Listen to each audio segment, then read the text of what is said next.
Welcome to the Livable Law Method. My name is Juji Carminati, and today we are going to be talking about the management of things. Certainly, out of the three Livable Law courses, this one is going to be the meatier one and the one where I'm going to be throwing a lot of information at you very, very quickly. So hang in there and let's get started. But as always, my promise to you is that I will change your life. So what is the Livable Law Method? Well, simple, right? The Livable Law Method is a people-centered, process-oriented, agile project management method. Now, it is a legal project management tool. And what I try to do is that after several burnouts, a couple of health scares, and years and years and years growing other people's firms, I decided that there was a better way to do this. So I went about writing a book and creating these courses so that I can share my lessons, my tips, my techniques, my approaches with you so that you can make the practice of law more livable. That is my goal. If you've already seen the other two courses, then you've heard this message before, so I'm going to keep it brief. One fundamental issue with the way law is practiced is that matter management and process management are coalesced into a single process, and that is simply not correct. You know this. If you've been managing matters long enough, you simply get put in charge of other people, and you get put into charge of how other people do work. That is not how other industries do it. There are such things as project managers, and they have very, very defined goals and functions and roles within those organizations. But the practice of law has simply failed to incorporate those lessons into our own lives. So very briefly, managing a matter is not the same as managing the process of that matter, because managing the matter answers the what. What are we going to say? How are we going to say it? Where and how are we going to implement these strategies? What strategies are we using? What witnesses are we picking? Those are all the questions that are answered by a what. But process management is the how. Who does the work when? What does our bandwidth look like? What does the team's bandwidth look like? Do we have the personnel to do what we are trying to do? Process management is about the how of matter management. The person responsible for the matter management serves the client, but the person responsible for process management protects the team. The Livable Law Method has three pillars: the management of time, the management of tasks, and the management of things. You are here at the management of things. Let's jump in. Today, we're going to talk about e-discovery and document management. All right, what does that look like? Well, first, I'm going to introduce you to one of the favorite things I ever came up with. Truly, one of my favorite things, and that is the ESI tracking sheet. ESI stands for electronically stored information. And everything that you have in your practice, short of literal physical exhibits, which are very few and far between, guns, drugs, those types of exhibits. Most of what we handle with is electronic. Documents, photos, text messages, data, electronically stored information. There are lots of softwares out there that help you or promise you the idea that they're going to help you manage your documents. But here's the thing. Most people don't need or can't afford or don't want to afford very complicated or cumbersome document management systems. And look, I love them. I used them for years. I once had a case that had over 1 million documents, and you can bet that I was very grateful for it. And there are fantastic softwares out there that do AI guided analysis and create these beautiful mental maps. It's amazing what can be done out there. But that's probably not what you need for your practice. So the ESI tracking sheet exists in the very humble Excel spreadsheet. And this is what it looks like. That's it. That's how I'm going to show it to you. No, I'm kidding, of course. We're going to do a demo. But first, let's look at the headings, right? These are the headings that you should have in your ESA tracking sheet. A Bates prefix, a Bates start, the Bates end number, the date, the title of the document, which should be as informative as you want it to be, but not more, because this is the stuff that gets circulated. You should have a column for attorney notes. That does not get produced. And then you should have the date that you received the information, that particular piece of ESI, who you received it from, and then whether it was produced, especially the date that it was produced. I like to also have a column for production to experts. If I have multiple experts, then each expert gets their own column.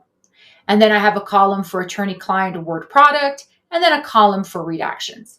This is the basic anatomy of an electronically stored information tracking sheet, or the ESI tracking sheet. I'm going to show you in practical terms how you populate this. And here she is, my beautiful little ESI tracking sheet. I can give a whole course on the ESI tracking sheet, and today I'm only going to spend maybe 10-15 minutes on it, but here are some things that are really advantageous of having it set up like this. The first thing is, obviously, I am a stickler for Bates labeling. Everything that comes into the law firm gets Bates labeled, period. Always, no matter what. The great thing about Bates labeling is that, for example, let's say I have here Carminati 679 to 680. If I wanted to figure out what's going on, I can sort it by number, and then I can sort it right here by name. And I can see, look, 124 to 125, 126 to 134. I can see that there are no gaps. Then all of a sudden, boom, there's a big gap. Now, obviously, that's a big one, so you'll say, well, somebody's going to know it is. But here, if you had thousands and thousands of documents, you could literally look through here and be like, okay, we're good here. Oh, number 3 is gone. I don't have Bates label number 3, and this seems to be okay. But then here, from 304 to 343, here again, I'm missing 3, and here I'm missing 2. So you would be able to go to the other side, or whoever produced this document, and say, hey, don't mean to be rude, but I'm missing a couple documents here. Can you please send them, or let me know if it was an error, right? That's always a really good way to do it. The other thing is, obviously, here you're going to have dates. You definitely want the dates to all be formatted in the same way. So that's something you're going to have to train your people on. If it's 2 digits for the year, that's fine. If you write them out, that's fine. But in any case, you want to make sure that you're doing this all in the same way. Here you have the title for the document, as I said. Date received. Again, I can sort and figure out exactly when I received what. I can sort it by who I received it from. It can be the client, opposing party, or S. Jones, whoever they may be, so on and so forth.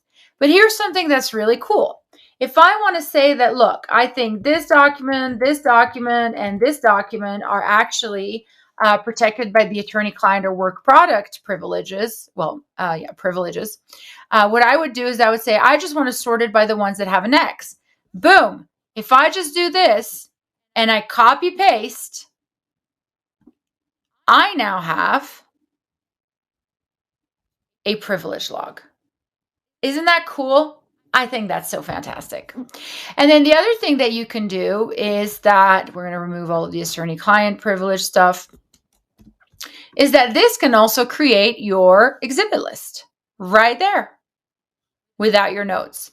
And here we go. Now you have an exhibit list, copy paste, and you have an exhibit list or a list of documents for your deposition or whatever it may be.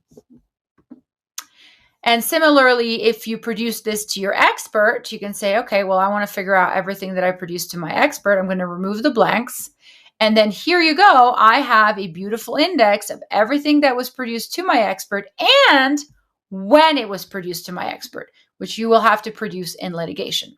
So these are some of the reasons that I absolutely love the ESI tracking sheet. It's actually a very simple Excel spreadsheet, and you can have it in Google Docs or Numbers or Microsoft Office, whatever it is that you use. And that for me was the beauty of having this sort of tool, is that you can create it very simply at no extra cost. And as long as you are disciplined and as long as you have certain rules in place, and we're going to talk about what rules to implement, you can really, really make an incredible difference in your practice, both in degree of organization and clarity, and in your ability to respond to the other side or to the judge or to experts when you have issues, as well as be much more efficient and effective when you have to create production logs, exhibit lists, or disclosures for your experts, so on and so forth. And I have really used my ESI tracking sheet in a variety of discovery disputes because it's just an amazing way to cut through all of the nonsense of, did we get that? Did we not get this? It doesn't matter. It's all in the ESI tracking sheet. So to recap, the basic rule of an ESI tracking sheet are: you're going to have headings, you're going to use Bates numbering, you're going to have a prefix that's actually informative. I'm not a fan of prefixes that are plaintiff, defendant, because that could really belong to any case. So I usually like to have a matter name and maybe even a matter number if that is something that you all use in your practice. Date, basic rules. In what orders are the numbers? How many digits are there? Are they numerical or written out? And then you're going to look at your document titles. How are you going to name your documents? Are you going to use standard abbreviations? Are you going to use letters or numbers for first, second, or third? How descriptive is the title going to be, etc., etc.? Let's talk about e-discovery platforms. What is there to say? Well, I found that pricing and utility of e-discovery platforms is a pretty opaque subject matter. And I think that when you're trying to manage things, the one thing that can really get your costs to be out of control is e-discovery. And here's the thing, I'm not wrong.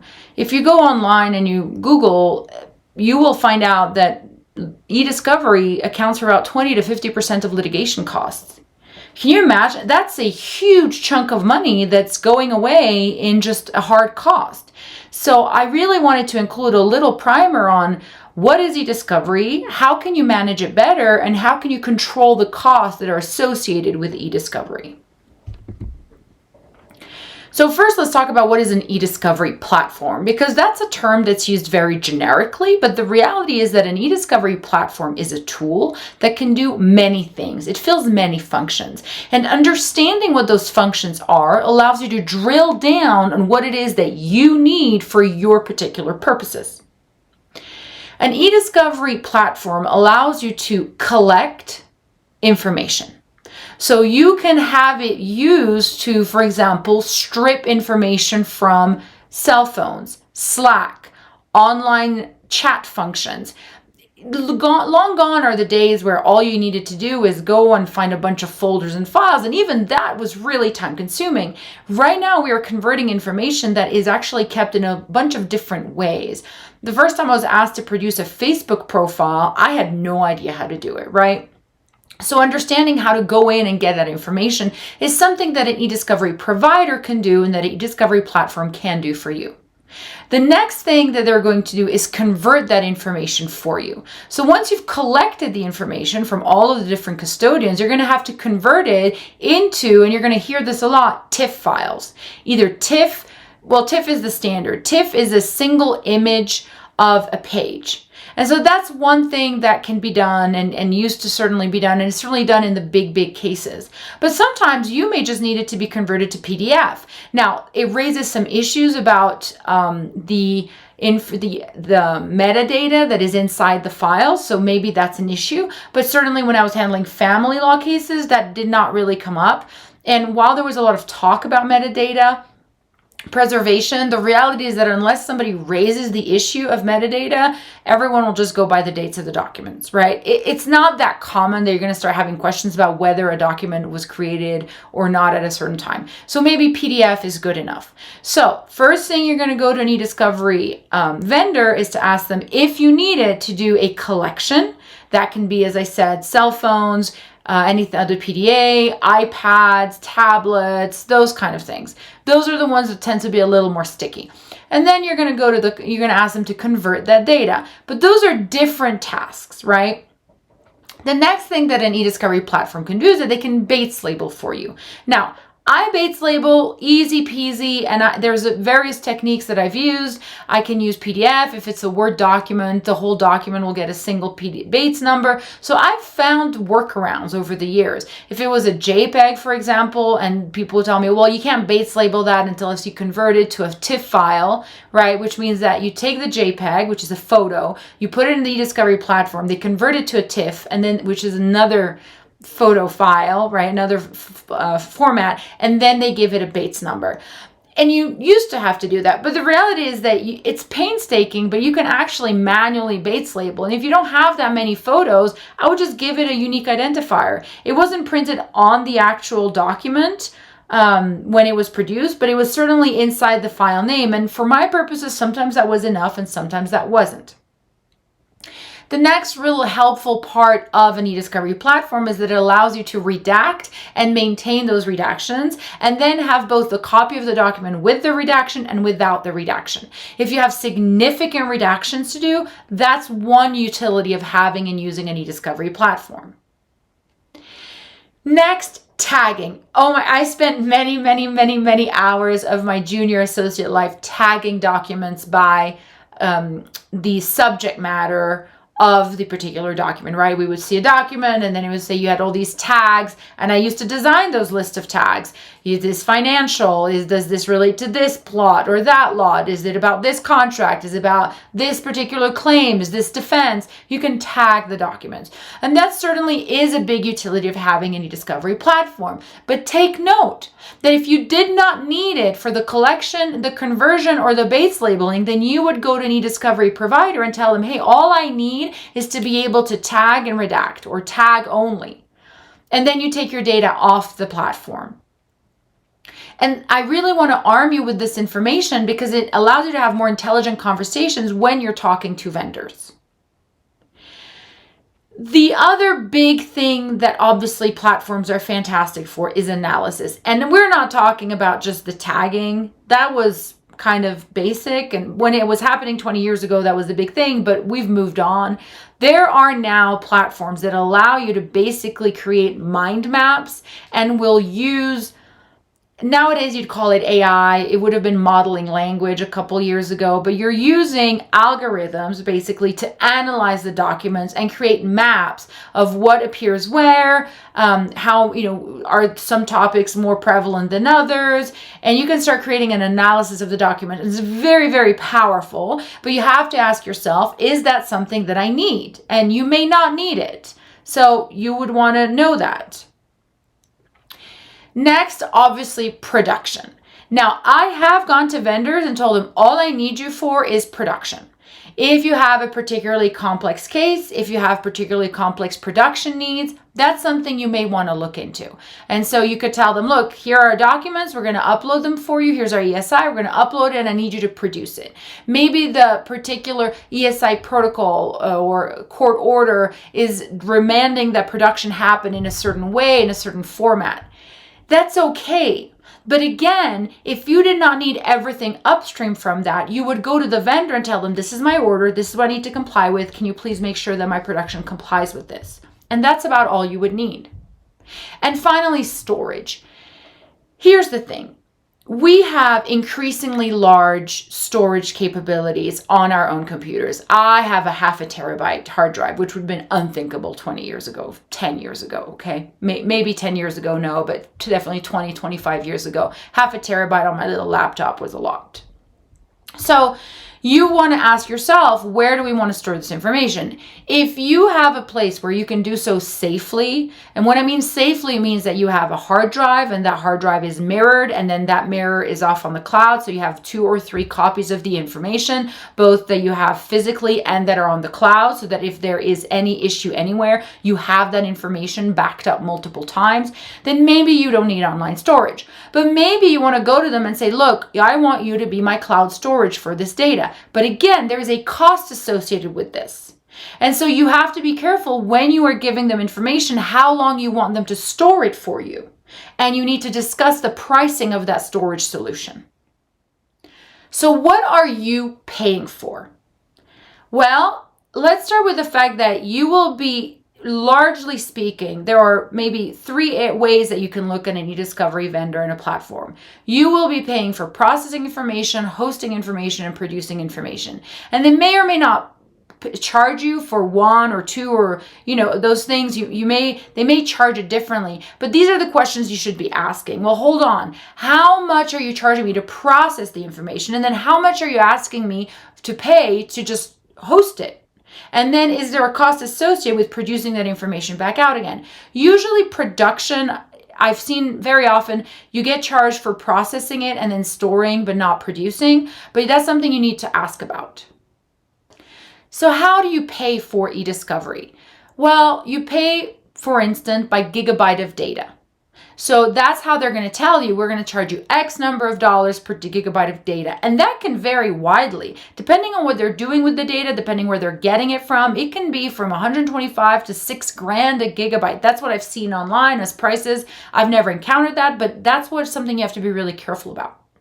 Then there's usually going to be an hourly fee if there is some manual data processing, some manual collection, whatever it is. And there you have e-discovery specialists that are going to be charging you by the hour. So you need to understand what is the hourly rate for that work and when is that hourly rate triggered, right? Because sometimes processing just assumes that in the price of that gigabyte of processing, you're paying for some manual labor, but not always. And then the big expense, the huge expense, is hourly document review. And this is where you have what you call the farms of document reviewers. I certainly was a junior associate and did a lot of document reviewing, so I know how that goes. But you may want to ask yourself, how much of it needs to be reviewed? How much of it needs to be tagged? Can we do any automated tagging? Can we use AI to come up with any sorting features? You need to be looking at whether there's ways that technology can reduce the amount of actual manual document review you can engage in. And in fact, there is case law that allows you to have a manual review of only a percentage of the documents when you have extraordinarily large document universes. And then there's always going to be, often going to be a per user fee. So if you have paralegals and associates and partners and all these people who have access to this database, you're going to be paying per user. So that's another cost that you want to keep in mind. How much is it? How much is it per month? Because if you're talking about 10 users and it's, $100, that's $1,000 a month that you're spending, and maybe they're not using it because they're not reviewing documents all the time. So maybe you want to expand it to whoever needs it and then reduce back the universe of users when you're not having an active search process.